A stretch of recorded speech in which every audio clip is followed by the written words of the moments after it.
এখানে এই মাঝখানে হচ্ছে আমাদের 5 মাইক্রোফ্যারাড আছে, ঠিক আছে। এটা হচ্ছে, এটা হুইটস্টোন ব্রিজ আর বললে মুশকিল হবে, হুইটস্টোন ব্রিজ লাইক সার্কিট বা সিচুয়েশন। সেখানে দেখো আমি এইটা আপাতত এক্ষুনি করছি না, এটাকে আমরা করব, তার আগে একটু এই জিনিসটা বলে নিই। ধরো তোমার এখানে 12 ভোল্ট আছে, এবার এগুলো সিম্পল ওহমসের ফর্মুলা, তো তাহলে এখানে যদি আমার দুটো রেজিস্ট্যান্স নিই, তাহলে ধরো এটা 1 ওহম আছে, এই রেজিস্ট্যান্সটা 1 ওহম, এটা 2 ওহম সাপোজ। আচ্ছা, তাহলে এটা তোমার 4 অ্যাম্পিয়ার হবে। তাহলে 4 অ্যাম্পিয়ার কারেন্ট গেলে আমাদের 1 ওহমের ওপরে ভোল্টেজ ড্রপ কত? আমরা যদি এটার অ্যাক্রসে V1 বলি, সেটা কত হবে? 4 ভোল্ট হবে। আর এটা কত? 8 ওহম হবে। এখানে যদি এই পয়েন্টটা আর এই পয়েন্টটায় যদি আমি ভোল্টমিটার লাগাই, তাহলে ভোল্টমিটারের রিডিং আসবে 4 ভোল্ট। বোঝা গেল? হ্যাঁ। তার মানে এই যে পয়েন্টটা, এই পয়েন্টটা, মাঝখানের পয়েন্টটা আর এই ওপরের পয়েন্টটার মধ্যে, বা কারেন্ট কোন দিক থেকে কোন দিকে ফ্লো করছে, এই পয়েন্ট থেকে এই পয়েন্টের দিকে। তার মানে এই যে মাঝে যে পয়েন্টটা, এই পয়েন্টের থেকে এই যে পয়েন্টটা, এই পয়েন্টটা 4 ভোল্ট উপরে আছে, ঠিক আছে। এবারে আমরা সেই আগের দিন কমন গ্রাউন্ডের একটা ব্যাপার বলেছিলাম, এই পয়েন্টটাকে যদি আমি কমন গ্রাউন্ড করে নিই, তাহলে এটা 0 ভোল্ট। তাহলে দেখো কারেন্ট কোন দিক থেকে কোন দিকে যায়, প্লাস থেকে মাইনাসে যায়, এটা আমরা সব সময় জানি। কিন্তু এইবারে কারেন্টটা আবার এই পাথটার মধ্যে 2 ওহমের মধ্যে, তো আবার এই পয়েন্ট থেকে নিচের পয়েন্টে যাচ্ছে, তার মানে এটা এরকম, ঠিক আছে। এখানে একটু বোঝার ব্যাপার আছে। তুমি যদি একদম টপ পয়েন্টটাতে একটা ভোল্ট মিটার ধরতে, টপ পয়েন্ট আর গ্রাউন্ডের মধ্যে ধরতে, তাহলে এখানে রিডিং পেতে কি 12 ভোল্ট। এই পয়েন্টটা, মাঝের পয়েন্টটা থেকে যদি একটা ভোল্ট মিটার ধরতে, তাহলে এখানে রিডিং পেতে কত? 8 ভোল্ট, ঠিক আছে। আর একেবারে নিচে যদি ধরো, তাহলে তো 0 ভোল্টই আসবে। কিন্তু তুমি এই দুটোর মধ্যে যদি ধরতে, যেটা আমরা এদিকে বলেছি, এই দুটোর মধ্যে যদি তুমি ভোল্ট মিটার ধরতে, এই দুটোর মধ্যে যদি ভোল্ট মিটার ধরতে, তাহলে তুমি রিডিং পেতে কত? 12ও পেতে না, 8ও পেতে না, এই দুটোর মধ্যে ডিফারেন্সটা পেতে, সেই রিডিংটা পেতে 4 ভোল্ট, ঠিক আছে। বোঝা গেল? সিমিলারলি এই দুটোর মধ্যে যদি তুমি ভোল্ট মিটার ইউজ করতে, গ্রাউন্ড আর মাঝখানের পয়েন্টটার মধ্যে, তাহলে রিডিং পেতে কত? 8 ভোল্ট। তাহলে এখানে বলা হচ্ছে তোমার 1 ওহমের ওপরে ভোল্টেজ ড্রপ 4 ভোল্ট হবে, 2 ওহমের ওপর ভোল্টেজ ড্রপ 8 ভোল্ট হবে। বাংলায় এটাকে বিভব পতন বলে, ইংলিশে বলা হয় ভোল্টেজ ড্রপ, একই জিনিস, ঠিক আছে। মানে 12 ভোল্ট তো এখানে ছিল, এবার এটাকে তো টোটালটা তো সমান হতে হবে। মানে এখানে দেখো ব্যাটারির নেগেটিভের থেকে পজিটিভ যে টার্মিনাল, সেটা নেগেটিভ টার্মিনালের ভোল্টেজ কত? 0 ভোল্ট। তাহলে নেগেটিভের থেকে পজিটিভ টার্মিনাল 12 ভোল্ট বেশিতে আছে, ঠিক আছে। এটা হচ্ছে 12 ভোল্ট হায়ার, এরম ব্যাপার। নেগেটিভের থেকে পজিটিভ টার্মিনালটা 12 ভোল্ট বেশিতে আছে। তাহলে যেটা 12 ভোল্ট বেশি হলো, এই লাইনটা 12 ভোল্ট হয়ে গেল, সেখান থেকে স্টেপ বাই স্টেপ ভোল্টেজটাকে তো আবার কমতে হবে। প্রথম 4 ভোল্ট কমলো 1 ওহমের ওপরে, তার মধ্যে দিয়ে তখন কারেন্ট যাচ্ছিল তোমার 4 অ্যাম্পিয়ার। সিমিলারলি পরের 8 ভোল্ট কমলো 2 ওহমের, এই 2 ওহমের ওপরে, ঠিক আছে। তখনও এবার কারেন্টটা তো দুটো ক্ষেত্রেই ফিক্সড হবে, কারেন্ট তো তোমার যা ছিল তাই থাকবে।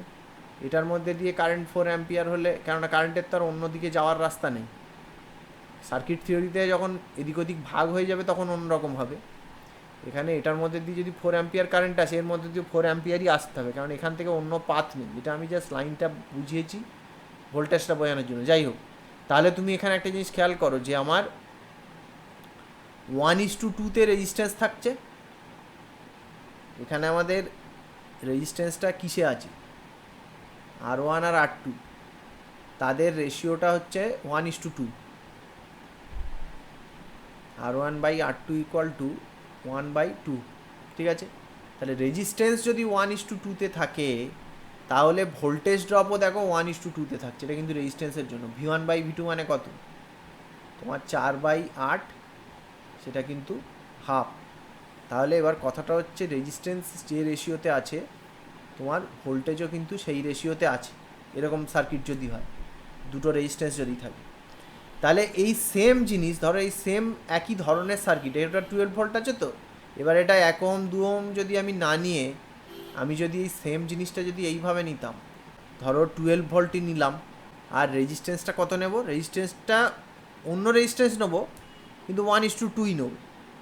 তাহলে অন্য রেজিস্ট্যান্স ধরো আমি ওপরেরটা নিলাম 3 ওহম আর নিচেরটাকে তো আমার নিতে হবে 6 ওহম, এটা নিলাম।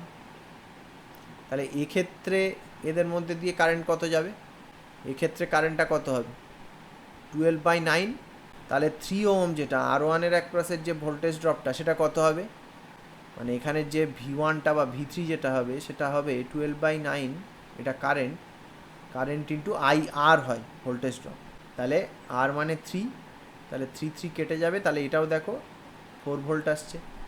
সিমিলারলি এটা হচ্ছে V3, এই দুটো পয়েন্টের মধ্যে ভোল্টেজ ড্রপ। সিমিলারলি যদি V6টা ক্যালকুলেট করি, তাহলে সেটা আমাদের কত আসবে, সেটা হচ্ছে 8 ভোল্ট আসবে। বোঝা গেল? তাহলে তুমি একটা জিনিস খেয়াল করো, যতক্ষণ আমাদের যেমন রেজিস্ট্যান্সের রেশিও যা হবে এখানে তাদের উপর ভোল্টেজ ড্রপ তাই হবে। তাহলে এবারে তুমি এই যে এই পয়েন্টটা আছে কততে, 12 ভোল্টে, এই পয়েন্টটা আছে কততে, 8 ভোল্টে, আর এই পয়েন্টটা আছে কততে, 0 ভোল্টে। ঠিক আছে, সেটা এখানেও আছে। তুমি দেখো উপরে তোমার প্রথম ছবিটাতেও আছে, এই পয়েন্টটা 12 ভোল্টে আছে, এই পয়েন্টটা 12 ভোল্টে আছে। সিমিলারলি মাঝের পয়েন্টটা 8 ভোল্টে আছে, এখানেও 8 ভোল্টে আছে। এবার এই দুটো জিনিস যদি একসঙ্গে থাকে, তোমার একসঙ্গে মানে এরকম যদি থাকে, এদিকের পুরো ব্যাপারটা এটা আর নিচের পুরো ব্যাপারটা একসঙ্গে এলো, তাহলে একসঙ্গে যদি থাকে তাহলে জিনিসটা কেমন দেখতে হবে, একসঙ্গে থাকা মানে এরকম সার্কিট যদি হয়। আমাদের প্রথম পার্টটা হচ্ছে মানে দুটোই 1:2 হবে, এটাকে 1 ওহম, এটাকে 2 ওহম করলাম, আর একটা 3 ওহম 6 ওহম, তাহলে তুমি এখানে একটা জিনিস খেয়াল করো যে আমাদের এই পয়েন্টটা তো 12 ভোল্ট, আগের মতনই 12 ভোল্ট থাকবে, এই পয়েন্টটাও 12 ভোল্টে থাকবে কারণ এর সঙ্গে কানেক্টেড আছে। সিমিলারলি আমি এখানে কমন গ্রাউন্ড করছি, তাহলে আমার এই পয়েন্টটা 0 ভোল্টে আছে, একইভাবে এই পয়েন্টটা 0 ভোল্টে থাকবে, আর আগের মতো এই মাঝের পয়েন্টটা 8 ভোল্টে আছে, এখানেও এই মাঝের পয়েন্টটা 8 ভোল্টে থাকবে। হয়ে গেল? তাহলে এবারে তুমি আমাকে বলো, এই যে দুটো পয়েন্টের মধ্যে যদি আমি কোনো রেজিস্ট্যান্স লাগাই, তাহলে মাঝে এটা রেজিস্ট্যান্স যাই হোক না কেন, তাহলে এই রেজিস্ট্যান্সটাকে যদি আমি আলাদা করে আঁকি, যেখানে একটা রেজিস্ট্যান্স আছে, তা রেজিস্ট্যান্সের দুদিকেই যদি আমার 8 ভোল্ট থাকে, রেজিস্ট্যান্সের দুদিকেই 8 ভোল্ট, এদিকেও 8 ভোল্ট, এদিকেও 8 ভোল্ট, তাহলে এই রেজিস্ট্যান্সের মধ্যে দিয়ে কি কোনো কারেন্ট যাবে না? IR = 0 হবে। ঠিক আছে, তার কারণ আমার একটা রেজিস্ট্যান্সের মধ্যে দিয়ে, বাংলায় যেটাকে রোধ বলে, তার মধ্যে দিয়ে কারেন্ট যেতে গেলে তার দুদিকে একটা পোটেনশিয়াল ডিফারেন্স চাই বা বিভব প্রভেদ চাই। এইখানে দুদিকে পোটেনশিয়াল ডিফারেন্স নেই, তাহলে এর মধ্যে কোনো কারেন্ট যাবে না। বোঝা গেল? এই সিচুয়েশানটাই বলে হুইটস্টোন ব্রিজের সিচুয়েশান। হুইটস্টোন ব্রিজে এখানে রেজিস্ট্যান্সের জায়গায় গ্যালভানোমিটার লাগানো থাকে, আর এখানে এটা PQRS নেওয়া হয়, PQ/RS করলে হুইটস্টোন ব্রিজ হয়। হুইটস্টোন ব্রিজ আমরা আলাদা করে পড়ি, কিন্তু তাহলে এই যে সেট আপটা বোঝা গেছে। তার মানে এইখানে তোমাকে যদি বলতো এরকম একটা সার্কিট যদি দিয়ে দিত, দিয়ে আর এর ভ্যালু যাই দিক না কেন, 5 ওহম দিক, 6 ওহম দিক, যাই হোক, তাহলে এর ইকুইভ্যালেন্ট সার্কিটে তার মানে কি এখানে আর থাকা না থাকা একই ব্যাপার, তাই তো? তাহলে এর ইকুইভ্যালেন্ট সার্কিটে আর থাকা না থাকা তো একই ব্যাপার। আর এর মধ্যে দিয়ে যদি কোনো কারেন্ট যাচ্ছে না, তাহলে ওর যে ইকুইভ্যালেন্ট সার্কিটটা হবে সেটা কেমন হবে, সেটা জাস্ট এমনি হবে। মাঝখানের লাইনটা দিয়ে যেহেতু আমার কোনো কারেন্ট যাচ্ছে না, ওটাকে আমার নিয়ে ভাবারই দরকার নেই। আমার এখানে যদি সার্কিটটা তার মানে এরকম হয়ে যাবে, 12 ভোল্ট এখানে আছে। এবারে তোমাকে কি বলছে, তোমাকে যদি এইটুকু তুলে দেয়, তোমাকে যদি এই সার্কিটটা দিয়ে দিত, এবার তোমাকে বললো A আর বির মধ্যে ইকুইভ্যালেন্ট রেজিস্ট্যান্স বার করতে, তাহলে কী করবে, কত হবে? এদিকের এই দুটো রেজিস্ট্যান্সের রেশিওর সঙ্গে এদিকের রেজিস্ট্যান্সের রেশিও সমান, দুদিকে ভোল্টেজ যেহেতু সেম হয়ে যাবে, তার মানে এখানে 5 ওহম থাকা না থাকা সেম। তাহলে 5 ওহম যদি এখানে না থাকে, 5 ওহমটাকে আমরা যদি ভাবি যে 5 ওহমটা এখানে নেই, তাহলে কি হবে? তাহলে জাস্ট এদিকে তোমার 1 ওহম আর 2 ওহম সিরিজ, এদিকে 3 ওহম আর 6 ওহম সিরিজ, তাহলে এই লাইনটা কত হবে? 3 ওহম হবে, আর এই লাইনটা কত হবে? 9 ওহম হবে। তার মানে এই সার্কিটের ইকুইভ্যালেন্ট যে সার্কিটটা হবে সেটা কী হবে? এটার ইকুইভ্যালেন্ট যে সার্কিটটা হবে সেটা কেমন হবে? এটা হবে, 5 বাদ দিয়ে যেটা থাকবে সেইটুকুটা হবে। এই দুটো মিলিয়ে তোমার হচ্ছে 3 ওহম, আর এই দুটো মিলিয়ে কত হচ্ছে? 9 ওহম। তাহলে 3 ওহম আর 9 ওহম প্যারালালের আছে রেজিস্ট্যান্সের ক্ষেত্রে। আর তার ক্ষেত্রে রেজিস্ট্যান্সের প্যারালাল থেকে ডাইরেক্ট আমরা এটা লিখতে পারি আর A B equal to 3 into 9/12। তার মানে 9/4 হবে। ঠিক আছে, বোঝা গেল? এইবারে এই একই জিনিস, এই সেম জিনিস হচ্ছে ক্যাপাসিটারে, শুধু ওখানে ভোল্টেজের ব্যাপারটা উল্টো হবে। তাহলে এখানে যে কারণে, এক্ষেত্রে যে কারণে 5 ওহম বাদ গেল, ঠিক একই কারণে তোমার এই যে ক্যাপাসিটারের প্রবলেমে 5 মাইক্রোফ্যারাডটা বাদ যাবে। বোঝা যাচ্ছে? এখানে শুধু ভোল্টেজের ডিফারেন্সটা উল্টো হয়, আর কিছু না। এখানে দেখো 2 মাইক্রোফ্যারাড আর 4 মাইক্রোফ্যারাড, এটা 1:2 আছে, এটা 1:2 আছে।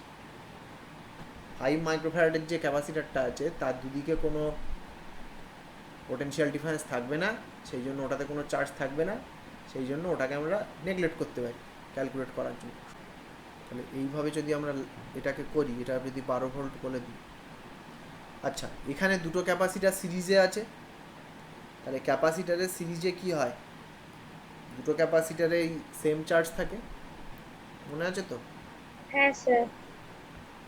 এখানে এটা Q1 হলে এটা -Q1 হবে, সিমিলারলি পরেরটাও Q1 হবে, এটা -Q1 হবে। ঠিক আছে, তাহলে প্রথমটার অ্যাক্রসে, এখানে এটার অ্যাক্রসে ভোল্টেজ ড্রপ কত হবে? কে বলবে? এটা কিন্তু রেজিস্ট্যান্স নয়, এটা কিন্তু ক্যাপাসিটার। এখানে ভোল্টেজ ড্রপ কত হয়? Q/C হয় তো। তাহলে প্রথমটা V1 ইকুয়াল টু কী হবে? Q1/C1। তাহলে এখানে কত হবে? এটা ইকুয়াল টু V1 হবে। একইভাবে পরেরটাই কী হবে? Q1/4 ইকুয়াল টু V2 হবে। আর এখানে Q1টা কিন্তু মাইক্রোকুলম্বে, নাহলে কিন্তু এটা হতো না, কারণ আমি মাইক্রোকুলমকেই মাইক্রোফ্যারাড দিয়ে ভাগ করলে তবেই ভোল্টেজ আসবে। যাই হোক, তাহলে এই যে V1 প্লাস V2 এটা ইকুয়াল টু কত? তোমার 12 ভোল্ট আছে তো ব্যাটারি টোটাল, তার মানে 12 equal to V1 plus V2, আর সেটা ইকুয়াল টু কত? Q1 কমন নাও, তাহলে Q1 ইকুয়াল টু কত? ঠিক আছে, তাহলে ওটা যদি 16 মাইক্রোকুলম হয়, তাহলে V1টা কত হবে? তাহলে V1 তোমার হচ্ছে 8 ভোল্ট হচ্ছে। তাহলে একইভাবে সিমিলারলি আমরা কি করতে পারি? V2 ইকুয়াল টু কত হবে? 12-র মধ্যে তো 8 চলে গেল, এখানে প্রথমটায় 8 ভোল্টের ড্রপ হয়ে গেল। এটা ক্যাপাসিটার, রেজিস্ট্যান্সের উল্টো কেস হচ্ছে, খেয়াল রাখুন। 12 ভোল্টের মধ্যে 8 ভোল্টের ড্রপ তো প্রথমটাতে হয়েই গেল, তাহলে বাকি পড়ে রইল কত? 4 ভোল্ট। তাহলে এই এক্সাম্পলটা থেকে আমরা কি দেখছি? আমরা দেখছি যে তোমার এখানে 12 হবে, এইখানে 4 ভোল্ট হবে, আর এখানে 0 ভোল্ট হবে যদি আমরা এটাকে কমন গ্রাউন্ড নিই। তাহলে এখানে আমার ভালো করে দেখো, ক্যাপাসিটারটা কিন্তু 1:2-তে আছে, তাতে ভোল্টেজের রেশিওটা কিন্তু উল্টো। এটা এখানে এটা খেয়াল করছো কি? ক্যাপাসিটারের রেশিও 1:2, ভোল্টেজের রেশিও 2:1। দেখো, হ্যাঁ উল্টে গেছে। হ্যাঁ, V1/V2-তে এটা হচ্ছে। এটা কেন উল্টে গেল?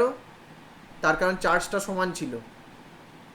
তুমি Q1 ইকুয়াল টু, এখানে অ্যাকচুয়ালি কি লিখছো? Q1 ইকুয়াল টু C1V1, আর পরেরটার Q1 ইকুয়াল টু কি লিখছো? পরেরটার Q1 ইকুয়াল টু লিখছো C2V2। তাহলে Q1 এর সঙ্গে যদি তুমি আবার সমান করো, তাহলে এখান থেকে তাহলে তোমার কি আসছে? C1V1 equal to C2V2। তাহলে ওই যে যেটা বলছিলাম, এখানে রেশিওর সঙ্গে ভোল্টেজের ড্রপটা কিন্তু উল্টো, এখানে কিন্তু V2/V1। এই জিনিসটা খুব ইম্পর্টেন্ট, মনে রাখতে হবে। রেজিস্ট্যান্সের ক্ষেত্রে R1/R2 ইকুয়াল টু V1/V2 হবে, কিন্তু ক্যাপাসিটারের ক্ষেত্রে C1/C2 ইকুয়াল টু V2/V1 হবে। তাহলে এখানে আমরা কি দেখলাম? 2 মাইক্রো আর 4 মাইক্রো থাকলে প্রথমটার ভোল্টেজ ড্রপ হচ্ছে, এটার অ্যাক্রসে ভোল্টেজ ড্রপ 8 ভোল্ট, এটার অ্যাক্রসে 4 ভোল্ট। সিমিলারলি যদি এটা 2 আর 4 না থেকে 3 আর 6 থাকতো তাহলেও একই জিনিস হতো। আমি এখানে ডাইরেক্ট লিখে দিচ্ছি আর সার্কিট আঁকবো না। এখানেও যদি তোমার ধরো এটা 12 ভোল্ট, এটা 0 ভোল্ট হতো, তাহলে আমাদের এই পয়েন্টটাতে কত হচ্ছিল? 4 ভোল্ট হচ্ছিল। নিচেরটার ক্ষেত্রেও এটা 4 ভোল্ট হবে। তাহলে নিচেরটার ক্ষেত্রে 3 মাইক্রোর উপরে যে ড্রপটা সেটাও 8 ভোল্টের হবে, আর 6 মাইক্রোর উপরে যে ড্রপটা সেটাও 4 ভোল্টের হবে। তাহলে তুমি একটা জিনিস খেয়াল করো, আমাদের ক্যাপাসিটারের সিচুয়েশানটার এই রেজিস্ট্যান্সের সিচুয়েশানটার মতনই আমার এই যে 5 মাইক্রোর দুদিকে কোনো তো ভোল্টেজ ডিফারেন্স নেই, তার মানে এটাতে চার্জ 0 হবে। বোঝা গেল? তাহলে এটার ক্ষেত্রে আমরা সেই জন্য মাঝের ক্যাপাসিটারটাকে বাদ দিতে পারবো। ঠিক আছে, মাঝেরটা বাদ। তাহলে মাঝেরটা বাদ চলে গেলে তোমার সিএবি যেটা হবে সেটা কত হবে? তোমার ওপরের দুটো সিরিজে আছে, 2x4/6 ছিল এটা, আর নিচের দুটো একসঙ্গে কত হচ্ছে? সিরিজে থাকলে তো রেজিস্ট্যান্সের প্যারালালের মতো হয়। আর নিচেরটা কত হচ্ছে? 2।